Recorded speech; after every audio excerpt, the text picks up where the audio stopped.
right, should be good.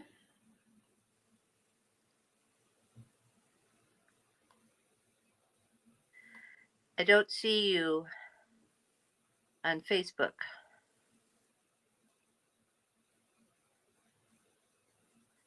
I don't see. Oh, there it goes. You got it? Oh, look it.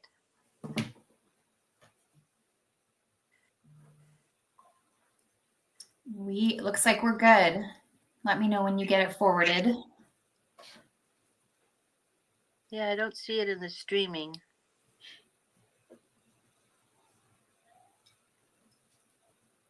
Oh, I got it. Okay, wait a second. I know, because people might go on my Facebook page and look for it.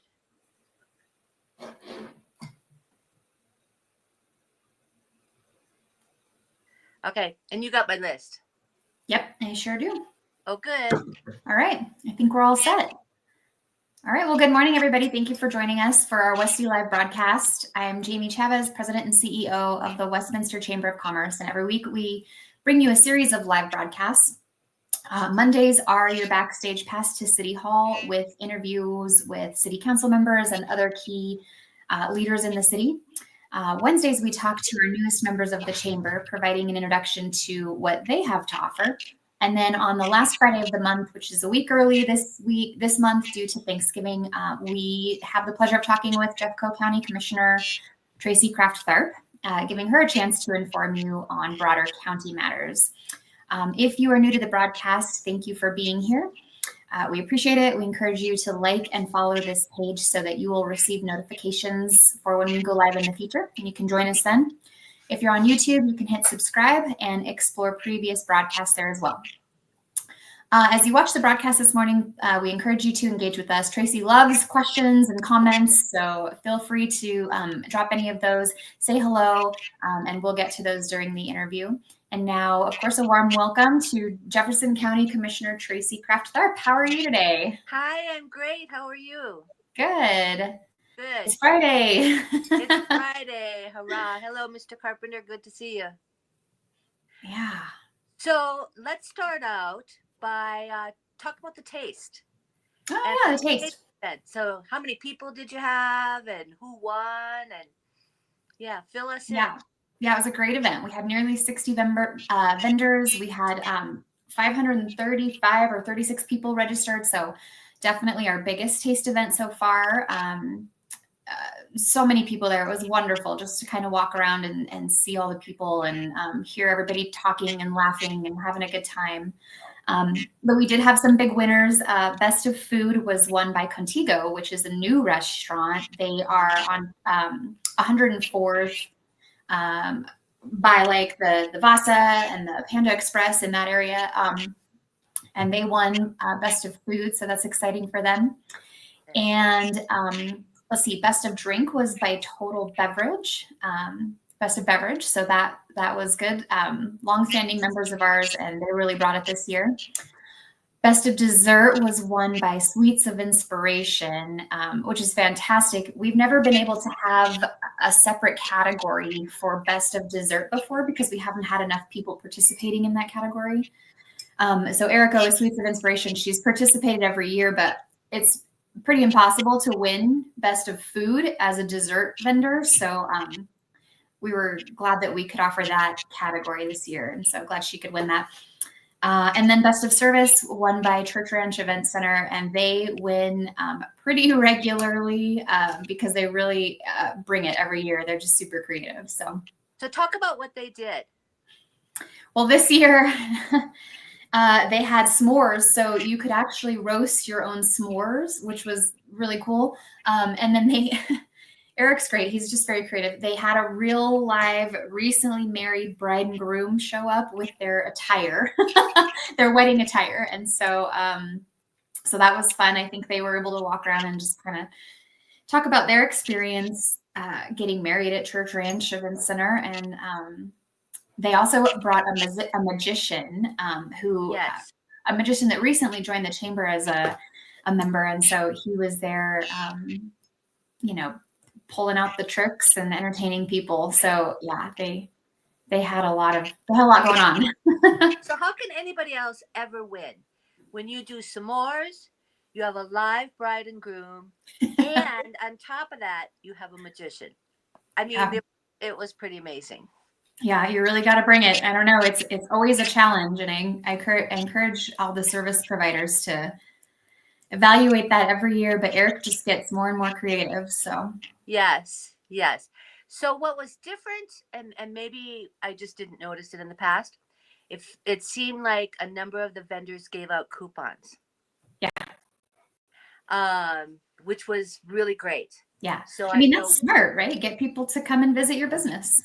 very smart, very like what's the place that had the shrimp dish and the white cosmos? Oh gosh, what was it? I can't eat shrimp, unfortunately. It's like Shrimp, my favorite food, but I'm allergic, and so I passed that one. But so good. was it They're over. bonefish? That might be. They're over there by Bonefish. Yes, which they had that Bam Jam shrimp or something, and they gave out free coupons for an appetizer. That was and the Cosmos. It was great. I think that Carrabba's was gave, bonefish. Yeah, okay, Carrabba's gave out $10 coupons, yeah, which is terrific. So yeah. It's a huge coupon. yes, so that was fun because it does encourage you then to follow up. Yeah, yeah. Cocopelli gave out like a free drink or something like that, or buy one get one or something. Yeah, the vendors. Okay, so you're frozen, but we know that you will unfreeze pretty soon. So it was a great event. So you said about 536 people Were you there. there? Oh, There we I'm go. here. Okay, now you're not frozen. Good, you froze, so I just kept talking. So was there more people there this That's year? what you should do. I don't. You don't need me. So were there more people there this year than they were in the past? Yes. Yeah. Quite a few more people, and so that's really exciting, and I'm excited to grow it even more next year. We didn't have to cap it. It's just that I didn't anticipate that many, and so that's how many tickets we had, and so yeah, Mm-hmm. so we can continue to grow. Yeah, Parker's confirming that Bonefish brought the bang bang shrimp. Yeah, So good. Love it. Love it. but yeah, we can continue to grow next year, and hopefully we'll have even more. And if Carrabba's would get that bang bang shrimp and the white cosmos, that would be a real winner. I hope Parker Brown takes that suggestion. Well, we And had a lot. Parker was serving. Yeah, it's one of our favorite events, and we had a lot of fun. It was good. Good. Yeah, yeah. Yes. Well, good. Well, what do you have for us this month? Well, I have a list. Some of them, some of the things on the list are just a update to what we've talked about in the past, but want to make sure everybody is updated. First thing I want to talk about, probably the most important thing with oh, you are in the same company, Parker. Carrabba's is in the same company as Bonefish. Yeah, and I think there's one more also. Wow, so we have learned something here today. Boy, and so then Bonefish needs to get that amazing chocolate cake with the whipping cream in between. Whenever we drive by Carrabba's, I say to Vern, we need to stop because I just get cravings for it, and I'm not a dessert person. So if I'm getting cravings for it, it's amazing. Yeah, here we go. Carrabba's Bonefish Outback and Fleming Steakhouse. Oh, we're going to Fleming Steakhouse for Thanksgiving dinner. Oh. Yeah. Yes. Okay, business. We're getting down to business here. All right. Okay, so big news in the county always is budget. So we have just finished up our budget season for the 2025 budget. This last Tuesday, we approved the new budget. This year has been very complicated. So just to kind of refresh with everybody, we actually started last January. And last January, because we are looking at the ending of federal dollars, the county has received $113 million in ARPA funds, and those funds need to be spent, need to be allocated by this year, need to be spent by next year. So we really are winding up on that. And part of what we're seeing as that's happening is it's opening up some holes in our budget. So last January it was anticipated that those holes would be about $27 million in deficit. So we started working on the budget pretty early to be able to work on that. We asked each department to put together a 20% decrease and present that to us. And so that's how we spent last winter. And it was tough. It was painful and it was tough. And part of the conversations really are about what are core services, meaning what are we mandated to do by state statute, by federal law, by county ordinance. What services are we mandated to do? And it really became apparent that there's a lot of services that we value, that we really appreciate, that we, would never want to give up, but are not mandated. And so they have to be funded by other funding sources. Here's an example. Department of Human Services has a veterans office. So, of course, we want to provide services to vets when they come back and throughout their lives. I mean, we value the service that they did for us. Those are not mandated services.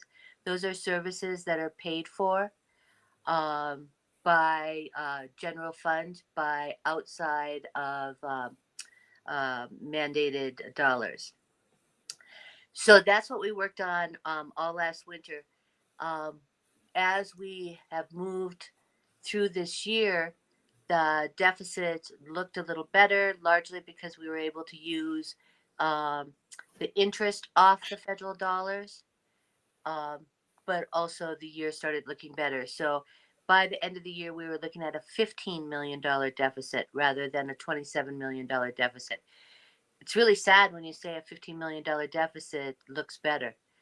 So what we asked departments to do is to look at their cuts and to make changes and to change those to 11%. So that's what we did this summer. So departments presented to us an 11% cut in each department. Now at the same time, we have what's called decision packages, and that's where different departments come in and they ask for increases. So at the same time that we are looking at cuts, we were looking at what increases needed to happen. Some of the criteria that we put on any new increases had to be mandated services, had to be like if there was a new law that was passed. So, for example, there's a law that was passed on digital accessibility, where everybody's websites have to be accessible. Well, that is not just like somebody can go and, you know, Flip a switch. flip a switch, right? I mean, it's a pretty expensive process, and so that's something that we've had to allocate additional dollars. So we've been working on this budget for a very long time, and then of course, what happens in the budget changes according to what would happen with 1A. State statute mandates that we have a budget that is approved by December 11th. So it's not like we could wait until election day to put together a budget. So what we decided to do is our budgeting process would be in three different processes.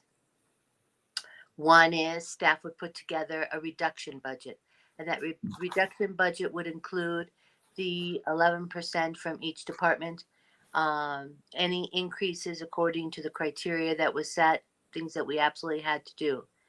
Then we would see what would happen with 1A, and depending upon what happened there, staff would put together a continuation budget. And that continuation budget is what we would approve. And then staff would put together, depending upon what happened with 1A, would put together a retention budget. So it was a reduction budget, a continuation budget, and a retention budget. So as everybody probably knows, 1A did pass pretty solidly. And so what that says is that the county can keep and utilize any revenue up and above the Tabor cap, and that revenue would be retained for the usage in two areas. One is public safety, and the other is transportation. So staff put together their continuation budget. That's what we approved this last week, and then they're currently working on and will continue to work on the retention budget, in which the revenue that is retained, where exactly would that go in those areas of transportation and public safety? That's a lot to go from A to Z. But I think it's important to be able to go over it with people and explain it, because I think people need to understand. We take this budgeting process very seriously. Um, we take the services that we provide to the county very seriously, and our staff have worked. I mean, when you have to work on 3 budgets for 1 year, because they will be working on the retention um, budget for 2025 at the same time, Jamie, that they're working on the 2026 budget. Yeah. And there's no new staff, there's no new hours in the week, but we've got some pretty dedicated staff. So that's kind of the process that we have been going in.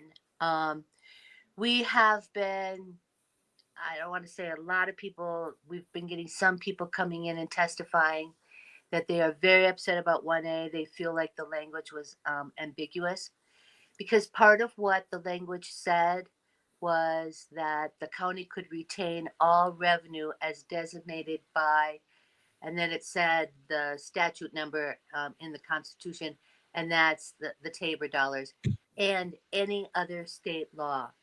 Well, there are other state laws that put restrictions on retaining revenue that 1A did affect, and that is the 5.5% cap on property tax.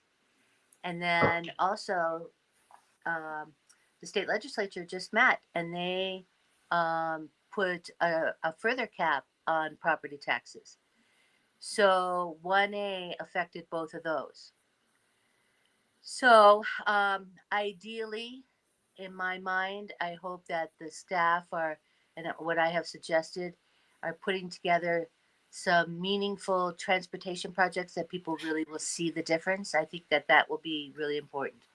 We have $600 million worth of transportation projects that we need to get to. And some of those you'll never see, but there are some that you will. And I think it would probably be important to do some ones that people can really see, so that people can see the difference with 1A. Yeah. So that's a lot of budget work. That's a lot of budget work. And that's largely what the commissioners do, is budget work.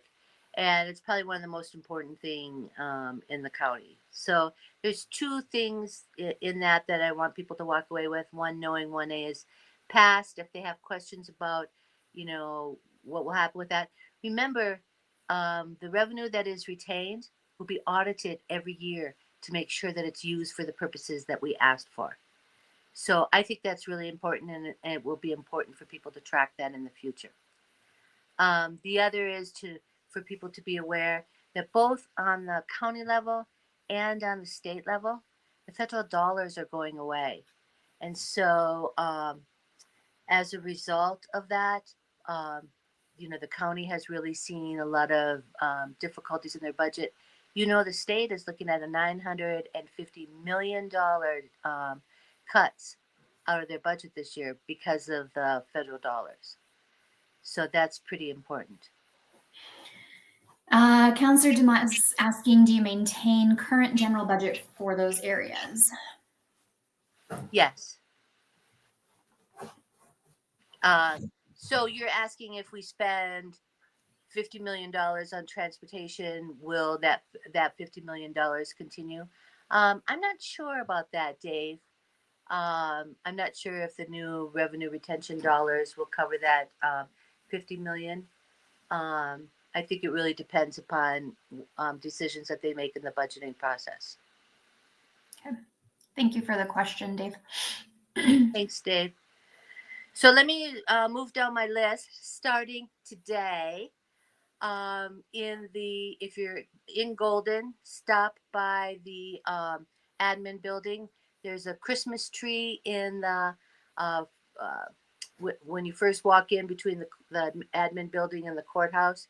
And on the Christmas tree are labels of needs for Christmas presents for kids in Jefferson County. It's called the Giving Tree.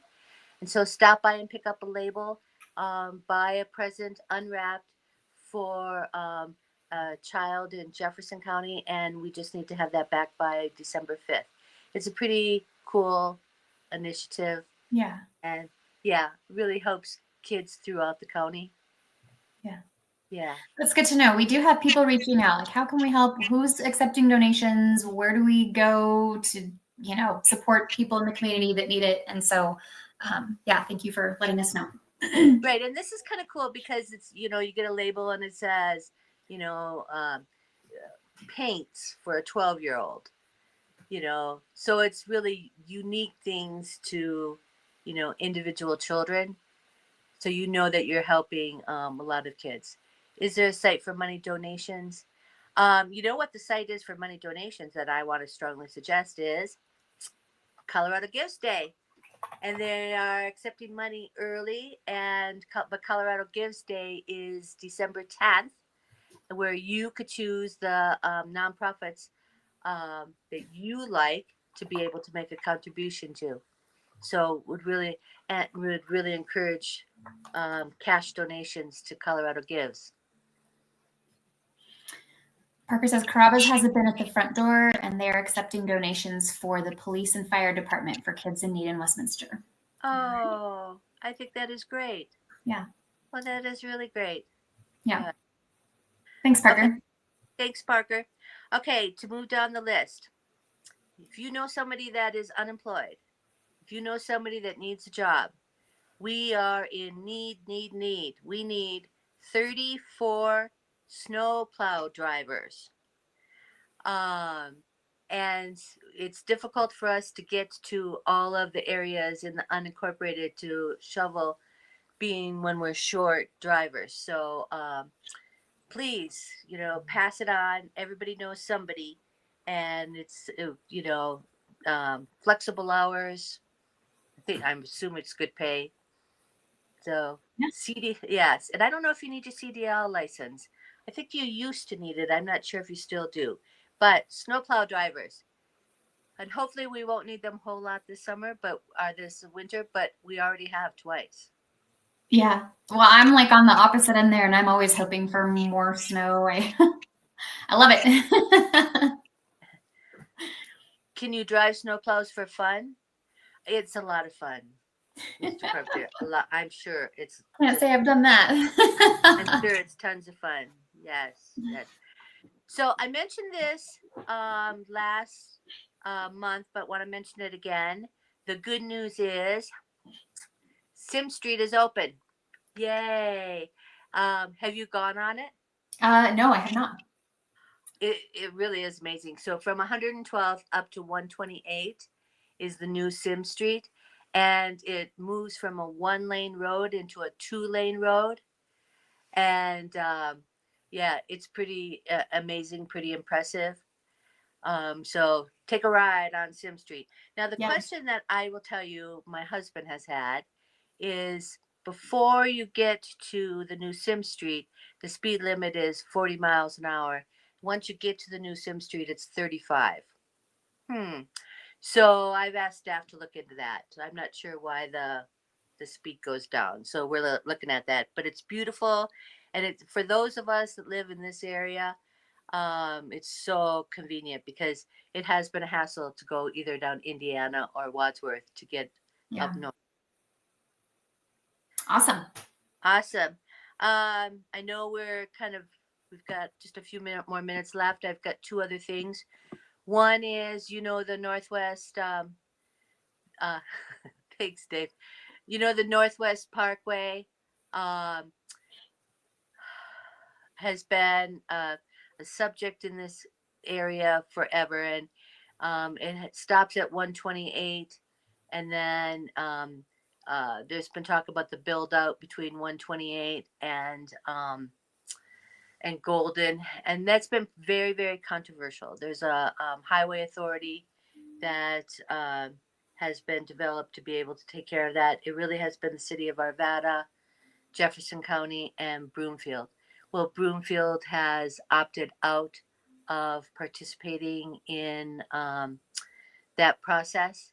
And so I think that the county just approved Broomfield's opting out this last week.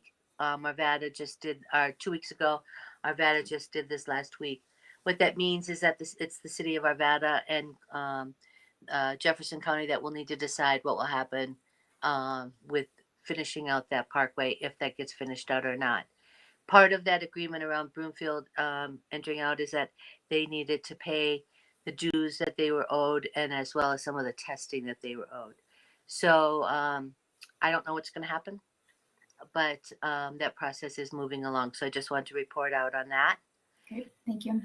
And then December 10th, 6 to 7 o'clock on WebEx, the county is having a town meeting. And we usually do this quarterly. And the topic area of this town meeting is going to be on the Severe Weather Network. So there was an organization that was doing Severe Weather Network, providing safe, warm places for folks who are living on the streets. And they stopped this last year, largely due to money. And so Westminster, Arvada, Broomfield, the county has really struggled with what do we do next. I'll tell you, the city of Westminster has really stepped up over and over again, and they have opened up the MAC on those cold days, and that has been phenomenal. It has been so effective, so impactful, so helpful to everybody. So if Dave DeMont's still here, thank you. Thanks for all your help. The county has utilized hotel vouchers for families on those cold days, and we'll continue to do that. We also have bought 2 of those gigantic army tents that hold like 120 people. If you've been in the army, I think you're familiar with this. If you haven't been in the army, you're like probably like me going, yeah, okay. So they're in the process of RFPing around who will staff it, and where will the tents be located, and all of that. So, but I think severe weather is really an area that all of the municipalities and county come together, work in partnership. I think we could be really proud of ourselves. Yeah. Mm-hmm. Yeah, I think that was apparent last year, and so hopefully again this year. Yes, yes. And we've needed to use the severe weather networks twice already. So, you know, this could be one of those cold winters, which you will be pleased about. Well, it's the snow I like, not the cold. Right. Right. If snow could exist with 80 degrees, I'd be pleased. I think that could be helpful. Okay. Okay. And so what's our schedule for next month? Are we meeting a week early? Yeah, we're gonna have to, right? Because let me pull up the calendar here. Yeah, because we'll be out for Christmas the last week, so we should probably meet December 20th. Okay, and that will be my last one, my last day with the county before I enter into the brand new world of retirement is January 13th. So this will be one of my last. So I have enjoyed this a lot. I have really appreciated this, Jamie. So thank you. Yeah, I'm sad to see this part of our partnership go, but we'll continue to work together, and we've got some things in the works, and I know you're excited for all that you've got coming up next. So I am excited to sit on the couch. Yeah, I mean, that's completely deserved. I am excited to just sit on the couch. Yes. Yep. Don't blame me there. Right, but yeah, we've got some exciting things that we're plotting. So, yeah. Thank you, Stephanie. Yeah, lots of people have really appreciated everything you've done. So. Oh, that's nice. A lot of people have not. It's the life of a politician. I woke up yesterday morning and looked at Twitter. Somebody was having a crabby morning and was calling me names. Oh gosh. I thought, wow, go take a nap. Yeah. Mm. Yeah. Well, we'll have to, I don't know, plan something special for your last broadcast. I'm not really sure, but we'll think about that. But yeah, December, what did I say? December 20th. 20th.